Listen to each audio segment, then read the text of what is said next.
We are talking about success, and hopefully, in this episode, we'll be able to find the secrets of success.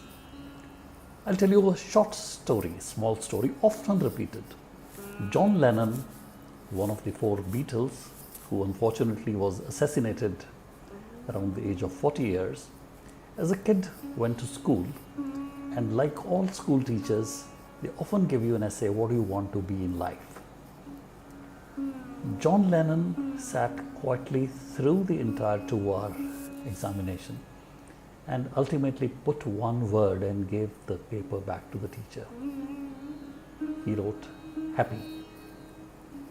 So the topic of the essay was, what do you want to be in life? And John said, happy. After the class dispersed, the teacher called the young student, who was otherwise very creative, if a little recessive. He said, John, you perhaps didn't understand the topic.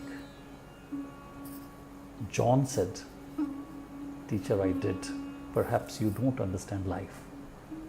So really, it's what you want that really makes all the difference between your being successful or your being happy.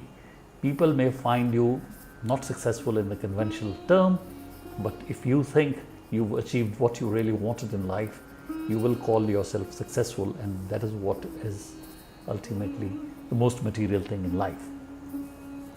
Now, in one of those Zen quotes, it is often said that not getting what you want can in retrospect turn out to be the best thing in your life. The founder of Apple, rather the most famous CEO of Apple Incorporated, late Steve Jobs, was greatly influenced by the Indian spiritual philosophy and so on. And he extensively talks about this. He was kicked out of a company.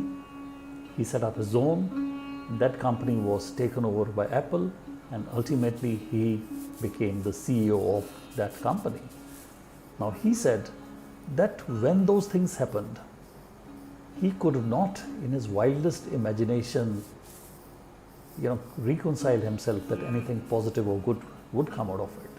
So he talks in terms of connecting the dots to say that it's only when you connect the dots backwards you find that events which looked failures actually interleave and interweave to give you a story of success.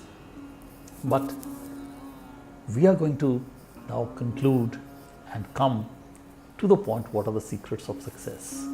Of course, the fundamental thing is you should be following your Swadharma.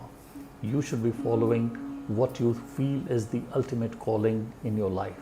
If you're following the goals set by others, even if you achieve them, you're not successful.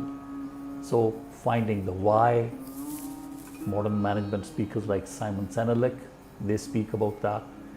The Japanese philosophy derived from Zen about Ikigai, do something which makes you a living, you love doing it, you're passionate about it, makes you happy and it's good for the world.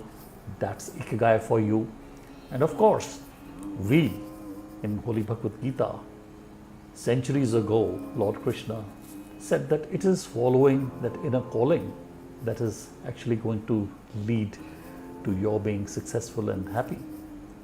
But what is the secret of success? I'm afraid, let me tell, there are no secrets of success. There are only seeds of success. God gives you a packet and a bundle of seeds and a small field to cultivate those. Now, you can grow flowers, you can grow fruit trees, you can grow cereals. Some take 6 months, 4 months, 5 years, but you have to work on those. And the choice is yours. You can cultivate 2 or 3, you can cultivate more, or you can concentrate on one. So the basic ingredients of success are given to you. You have to choose the path. The seeds are there, the fields are there. You have been given the mental faculties and physical strength to tender, to cultivate, and ultimately have your own beautiful garden. And that is ultimately the secret of success. Seeds are given to everyone. You have to select, but you have to work hard. Action is required. Praying to the Lord Almighty and saying, make me successful, is not going to lead you to any place. Begging will not lead you to any place. You have to be working by the sweat of your brow in the right direction, because the ingredients are there, and seeds are the gift of God. You cannot manufacture seeds. So enough has been given to you to pursue a variety of subjects, but your own hard work, effort, and in the right manner, right proportion, right direction is a must.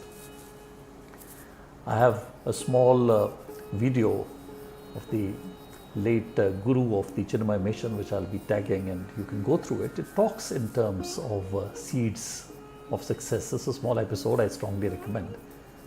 But more importantly, the French philosopher Voltaire, in one of his most influential books, Candide, I think that's how the English people pronounce it, he said, cultivate your own garden. It's kind of, a translation from French has been translated differently, but essentially what it means is cultivate your own garden, have your own small haven of peace, and do something which makes you happy, which keeps you occupied, keeps you from being bored and weary, keeps you from vices, and keeps you meaningfully engaged.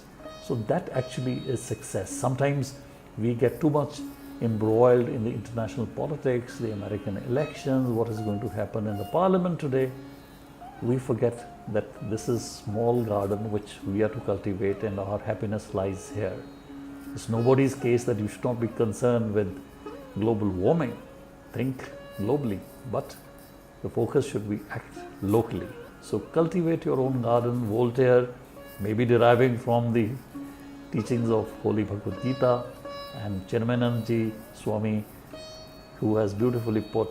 So seeds of success are actually the secrets of success. You have got to work hard in the right proportion, at the right time, with the right timing, and ultimately success as you feel it would be yours. So thanks for listening to these 3 short and brief videos, and if you think that these could be of value to your young friends or old friends, please do not hesitate to share, like, and subscribe. We'll be in touch.